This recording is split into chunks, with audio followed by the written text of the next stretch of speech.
Hello everyone, welcome back to this new video. साथियों, आप सभी का स्वागत है। ये एक इम्पॉर्टेंट वीडियो थी। कई साथियों के मैसेज थे टेलीग्राम पे और बाकी लोग भी पूछ रहे थे क्या है इसमें, किस तरीके से करें, क्योंकि एक अपडेट आया है यूपीपीसीएस एग्ज़ाम से रिलेटेड। ठीक है, तो इसको थोड़ा सा समझ लीजिए क्या है। और इसके रिगार्डिंग ये चीज़ मैं कहना चाहूँगा कि दो चीज़ ध्यान रखिए, चाहे कोई भी अपडेट आए, कोई भी चीज़ आए, उसके रिगार्डिंग आपको आगे क्या करना है और आपकी तैयारी जो है अब यहाँ से आगे कैसे करें।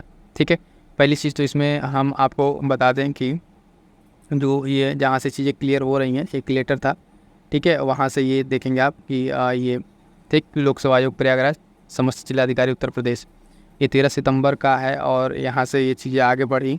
इसमें क्या कहा गया है, ठीक है, वो चीज़ें पहले आप देखिए, फिर बताते हैं कि इसमें एक और चीज़ क्या है, किस तरह से करना, कितना सही रहेगा कितना नहीं। जैसे कि आप देखेंगे यहाँ पर जाँच एजेंसी के लिए अलग चीज़ें बताई गई थी और एक अलग नोटिफिकेशन, वो सब सारा हम आपको चर्चा करते हैं और इसमें बताते हैं क्या है चीज़ें। तो इसमें बताया ये गया है बेसिकली कि तैयारी वाला जो ये चीज़ें हैं, ठीक है, तो जो अक्टूबर में ये आयोजन होना है, इसमें 26 अक्टूबर को परीक्षा केंद्र के लिए सहमति कराए जाने के संबंध में ये लेटर है। यानी इस पूरे लेटर का सार मैं आपको बताता हूँ। इसमें क्या है कि बेसिकली 2 शिफ्ट में 26 अक्टूबर और 27 अक्टूबर को, ठीक है, ये 2 डेट पेपर के लिए किया गया है। अब ये कितना सही है, इसमें इस चीज़ के लिए आगे किया गया, अभी कंफर्म है क्या है चीज़ें, और भी नोटिफिकेशन आएंगी। लेकिन जैसे इसमें ये कहा गया है कि अगर ये चीज़ें इस तरीके से हैं, ठीक है, 2 शिफ्ट में एग्ज़ाम हो रहा है 26 और 27 अक्टूबर को, तो आपको क्या करना चाहिए। देखिए, अगर शासन की तरफ से ये चीज़ें वेल डिसाइडेड हैं, पहले से अगर वो लोग तैयार हैं अपनी चीज़ों को लेकर कराने के लिए, ठीक है, तो नो डाउट वो लोग कराएंगे। बट इसमें आपको यहाँ से आगे क्या करना है, आप कैसे क्या करेंगे, क्योंकि एग्ज़ाम होगा, आपको एग्ज़ाम देना है।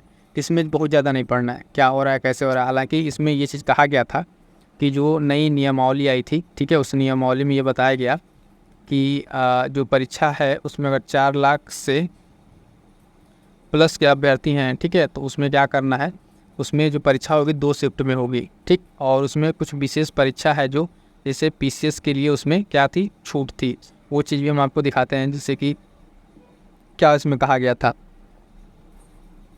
तो इसमें बताया गया था जब ये आया था, ठीक है, तो परीक्षा कराने में 4 अलग अलग एजेंसियों की मदद ली जाएगी। उसके साथ जो में प्रतियोगी परीक्षाओं के लिए फुल प्रूफ इंतजाम का शासनदेश जारी किया गया था। इसमें बताया गया था कि किस तरीके से क्या क्या चीज़ें पॉइंट थे।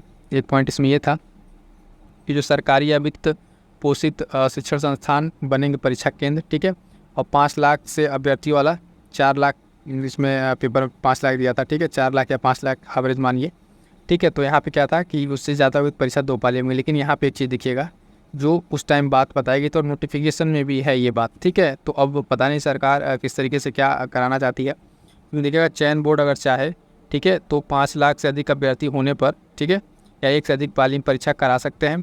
अलबत्ता पीसीएस परीक्षा, ध्यान दीजिए, पीसीएस परीक्षा की एक पाली में कराने की छूट रहेगी, प्रशासन अपने द्वारा गोपनीय जो चीज़ें हैं वो करेगी, ठीक है। तो पीसीएस परीक्षा को लेकर यहाँ बताया गया था, ठीक। और यहाँ पे हर पाली के लिए बताया गया था कि क्या होगा, 2 या 2 से अधिक पेपर सेट होंगे, ठीक है। ये बाकी चीज़ें बताई गई थी तो सुरक्षा के इंतजाम से, और सुरक्षा एजेंसियों को लेकर क्या क्या बातें कही गई थी, उसमें मार्कशीट बाकी उसकी पैकेजिंग को लेकर चीज़ें बताई गई थी। तो ये जो इनका शासनदेश था, यहाँ पे आप देखेंगे कंप्लीट तरीके से इसमें बताया गया था। जो पेज नंबर 4 और पे आई थिंक कितना था, 4 या 8 इतना था, उस पेज पे ये इन्फॉर्मेशन दी गई थी कि 1 से अधिक परीक्षा करा सकते हैं 5 लाख से अधिक वाले में, और विशिष्ट परीक्षा पीसीएस के लिए आप यहाँ पे चीज़ें बताई गई थी कि आयोग इससे एक पाली में करा सकता है। अब ये टोटली किस पे है, तो आयोग के ऊपर है कि आयोग इसमें क्या करना चाहता है, ठीक है। इतना कंफर्म है कि अगर होता है परीक्षा, तो परीक्षा आपका किस तरीके से होगा, 2 शिफ्ट में होगा, ठीक है, एक तो 26 और 27। अब इसमें क्या होगा, नॉर्मलाइजेशन का भी फैक्टर आ रहा है कि नॉर्मलाइजेशन होगा, क्या होगा, जिसका पहले होगा उसको फ़ायदा होगा या जिसको बाद में होगा पेपर उसको फ़ायदा होगा। तो ये चीज़ें अब आपके हाथ में नहीं है, ठीक है। ये शासन की तरफ से जो चीज़ें डिसाइड होगी उस पर आपको उसके अकॉर्डिंग ही करना पड़ेगा। अब अगर वो चाहें, ऐसा तो बातें तो है नहीं वो कराने के लिए, ठीक है, 2 दिन में, लेकिन अगर 1 दिन में होता है तो बेहतर होता है कि एक ही पेपर रहेगा और एक साथ एक जगह पे एग्ज़ाम हो जाएंगे। बहरहाल, ये तो सारी इन्फॉर्मेशन थी इससे रिलेटेड कि क्या इस तरह की बातें हैं, और 26-27 होना है, 2 शिफ्ट में होगा, और नहीं भी होगा तो क्या होगा।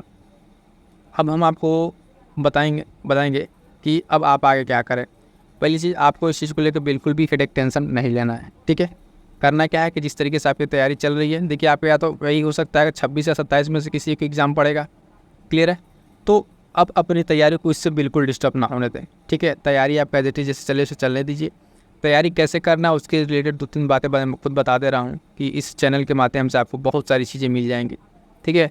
जिसमें जो साथी अगर नए हैं उनको बता दें कि आप टेलीग्राम स्टूडियो, वहाँ से आपको PDF प्राप्त होती रहेंगी। उसके साथ साथ तैयारी के लिए आप देखेंगे जेन्युइन कंटेंट, जहाँ से आपके लगभग कुछ वीडियोज़ ऐसी जहाँ से 20 से 25 प्रश्न आपको डायरेक्ट मिलेंगे।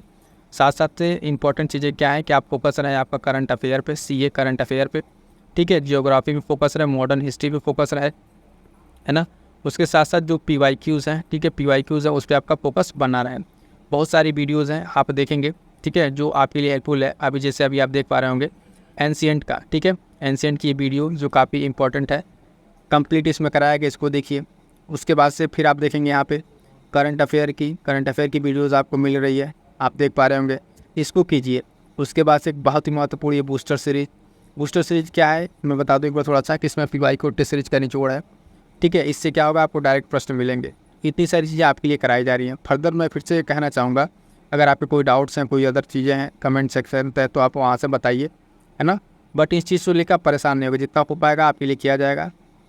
कोशिश यही है कि आपका एग्ज़ाम में ज़्यादा से ज़्यादा आपका यहाँ से बेनिफिट हो, और जो भी एग्ज़ाम ओरिएंटेड कंटेंट है वो आपको डिलीवर किया जा रहा है, ठीक है। तो आई होप तो कि सारी बातें आपको समझ में आ गई, और इस एग्ज़ाम का जो भी हो ये चीज़ें थी ऑफिशियल थी, ठीक है, और आपको यहाँ पे सारी बातें बता दी गई हैं, ठीक। बाकी आप अपनी पढ़ाई जारी रखिए, ज़्यादा इधर उधर नहीं सोचना है, ठीक। और उसके साथ साथ मैं फिर से कहता हूँ, पढ़ाई के साथ साथ जो लास्ट 3 है उसमें आप मैक्सिमम रिवीजन कीजिए और अच्छे तरीके से चीज़ों को पढ़िए, कंसंट्रेट कीजिए, ठीक है। मिलते हैं किसी नेक्स्ट वीडियो में, तब तक के लिए थैंक यू सो मच।